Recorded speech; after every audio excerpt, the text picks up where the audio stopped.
ሰላም እንዴት ናችሁ? በመጀመሪያ ስለ ድምጼ በጣም ይቅርታ ትንሽ ታንስል ይዘኝ ነው። ዛሬ ላሳያችሁ የፈለኩት ስለምወስዳቸው ቫይታሚኖች ናቸው።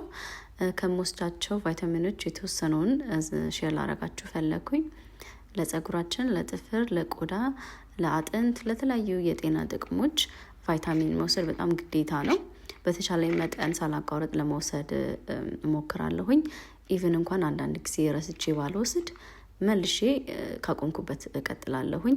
ከቅርብ ጊዜ ጀምሮ ሁላችንም በተለይ ደግሞ ሴቶች ፀጉራችን ይነቃቀላል፣ እየረገፈ እየተመለጠ በጣም እየተቸገረ ነው። ይሄ አብዛኛው የሴት ችግር ነው።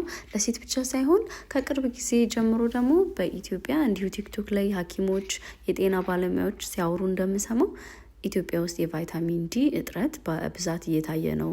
ያው ቫይታሚን ዲ ደግሞ የሚገኘው ከፀሐይ ብቻ እንዳልሆነ የታወቀ ነውና በዚህ አጋጣሚ የቫይታሚን ዲ የምትፈልጉ ሰዎች ካላችሁ ኢንቦክስ አድርጉልኝ። እጄ ላይ የተወሰነ ቫይታሚን ዲ ይገኛል።